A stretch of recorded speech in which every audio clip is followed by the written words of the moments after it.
بسم اللہ الرحمن الرحیم۔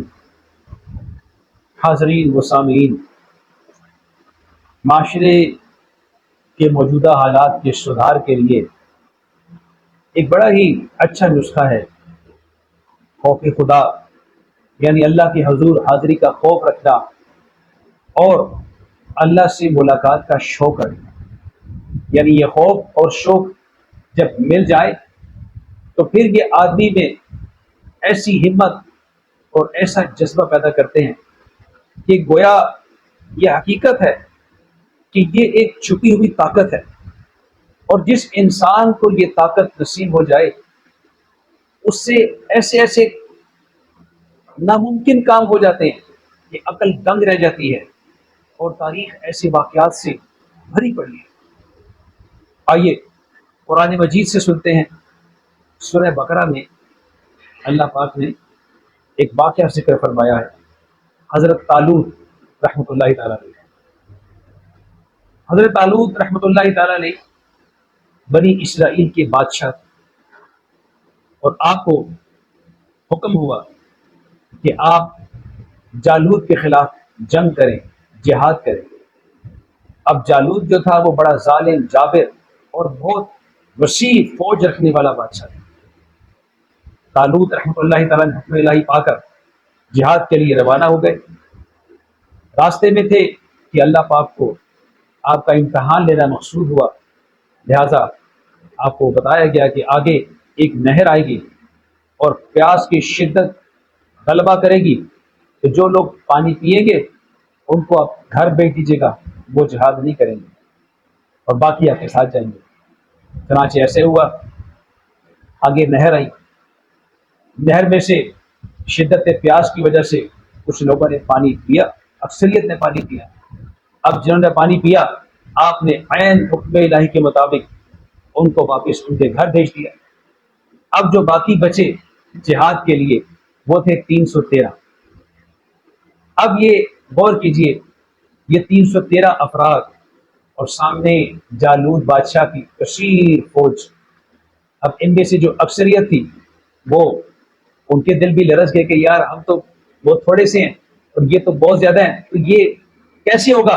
گویا کہ ان کی ہمت جواب دے گئی اور وہ یوں کہنے لگے۔ قرآن نے ان الفاظ کو اس طرح ذکر کیا، لا طاقت لنا اليوم بجالوت وجنودہ، فرمایا آج ہم میں جالوت اور اس کے لشکروں سے مقابلہ کرنے کی ہمت نہیں۔ گویا یہ لوگ، ان کی ہمت جواب دے گئی، ان کے حوصلے پست پڑ گئے کہ کہاں جالوت کا اتنا بڑا لشکر اور کہاں ہم 313۔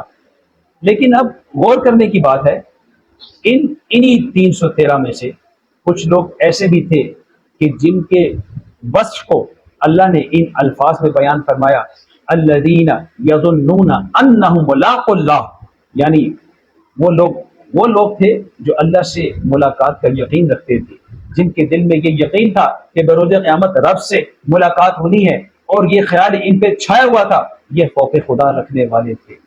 اللہ پاک نے اس موقع پر سوچے کہ ان اللہ والوں نے کیسی ہمت دکھائی، اور ایسا جواب انہوں نے ان کم ہمت لوگوں کو دیا کہ قرآن نے ان کے اس جواب کو بڑے خوبصورت انداز میں ذکر فرمایا۔ سورہ بقرہ کے اندر فرمایا، کم من فیۃ قلیلۃ غلبت فیۃ کثیرۃ باذن اللہ واللہ مع الصابرین، یعنی بہت دفعہ چھوٹی جماعت والوں کو اللہ نے بڑے لشکروں پر فتح عطا فرمائی ہے، چھوٹی جماعت بڑے لشکروں پر غالب آئی ہے، بے شک اللہ صبر کرنے والوں کے ساتھ ہے۔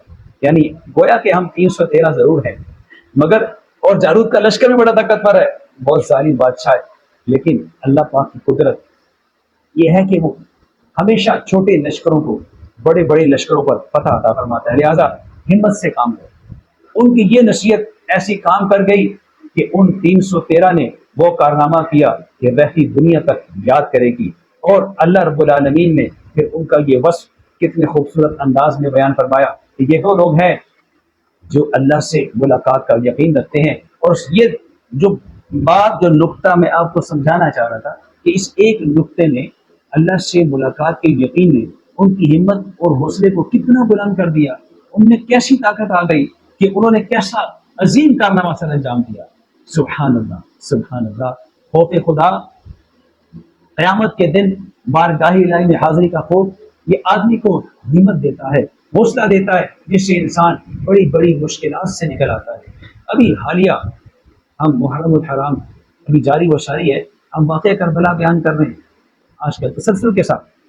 تو اب واقعہ کربلا میں دیکھیے تو کیا ہے، امام علی مقام امام حسین پاک رضی اللہ تعالیٰ عنہ نے میدان کربلا میں کیسا صبر دکھایا، کیسی ہمت دکھائی، اور پھر رب نے کیسی عظیم کامیابی نصیب فرمائی۔ اور امام علی مقام کا بھی یہ وصف تھا کہ ہر دم آپ موت کو مقدم رکھا کرتے تھے۔ روایات میں آتا ہے 10 محرم کی رات، یعنی جس صبح کو مارکہ کربلا ہونا ہے، تو رات کو آپ کی بہن حضرت زینب رضی اللہ عنہا آپ کے خیمے میں تشریف لاتی ہیں اور عرض کرتی ہیں کہ یہ کیسی مشکلات ہے، یہ کیسا امتحان ہے، اس سے ہم کیسے باہر نکلیں گے۔ ایک طرف یزیدیوں کی یلغار ہے، ایک طرف اپنوں کی وفائیں ہیں، اور پھر اپنوں کی جوائیں بھی ہیں۔ تو امام علی مقام نے بڑا ہی خوبصورت اس کا جواب ارشاد فرمایا۔ آپ نے فرمایا، بہن، شیطان تمہاری برداشت اور صبر کو نقصان نہ پہنچائے۔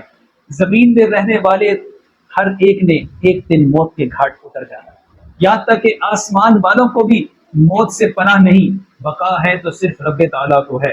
سبحان اللہ، سبحان اللہ، سبحان اللہ۔ اور اسی یقین اور اسی خیال کے مطابق رب تعالیٰ نے کیسی عظیم کامیابی سے نوازا۔ یقین مانیے کہ خوف خدا ایک ایسا نسخہ ہے کہ جس کو یہ نصیب ہو جائے، اس کی برکت سے بڑی بڑی زندگی کی مشکلات ٹل جاتی ہیں۔ حضرت کعب الاحبار رحمۃ اللہ تعالیٰ علیہ آپ فرماتے ہیں کہ جو موت کو پہچان لیتا ہے نا، اس پر دنیا کے غم اور مصیبتیں آسان ہو جاتی ہیں۔ سبحان اللہ، سبحان اللہ۔ اب غور کیجئے، آج کے معاشرے کو اٹھا لیجیے۔ آج ہمارا معاشرہ، ہم جن برائیوں کی دلدل میں تیزی کے ساتھ دھنس رہے ہیں، کیا وجہ ہے؟ ہم کیوں ایسا ہو رہے ہیں؟ آج ہمارے معاشرے میں برائیاں کیوں جڑ پکڑتی جا رہی ہیں؟ وجہ کیا ہے؟ خوف خدا کی کمی۔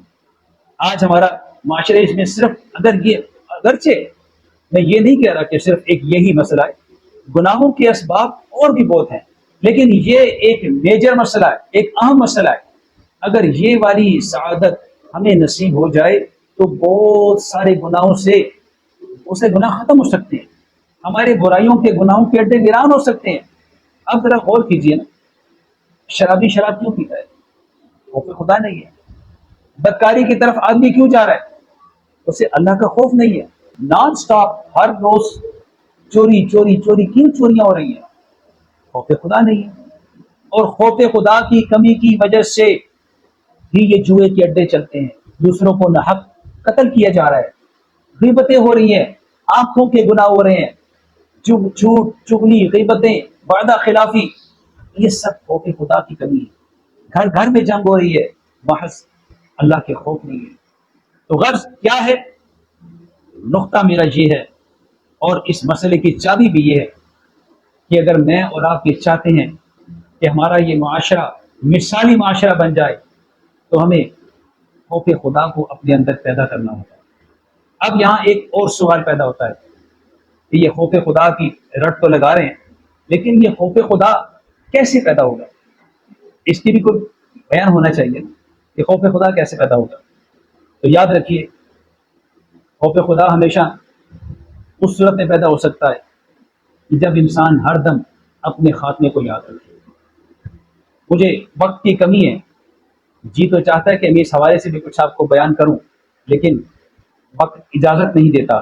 بہرکیف خوف خدا پیدا کرنے کے حوالے سے میں ضرور چند چیزیں عرض کرنا چاہوں گا کہ جن کو کرنے سے ہمارے دلوں میں اللہ کا خوف اور اللہ سے ملاقات کا شوق پیدا ہو سکتا ہے۔ وہ کیا ہے؟ کہ قرآن کریم کی تلاوت معمول بنانی چاہیے، اور محض یہ خالی پڑھنا نہیں ہے، قرآن کریم کی تلاوت کو پڑھیے، اس کا ترجمہ بھی پڑھیے اور تفسیر بھی پڑھیے، اور پھر اس پہ غور کیجیے۔ یقین مانیں یہ ایک ایسا نسخہ ہے کہ آپ اس کو کرنا شروع کریں گے، صرف 3 آیات پکڑ لیں، یہ آپ کے دل میں ایسا گھر کر جائیں گی کہ انشاءاللہ یہ سیدھا قرآن آپ کو لے کر خوف خدا کی منزل تک پہنچا دے گا۔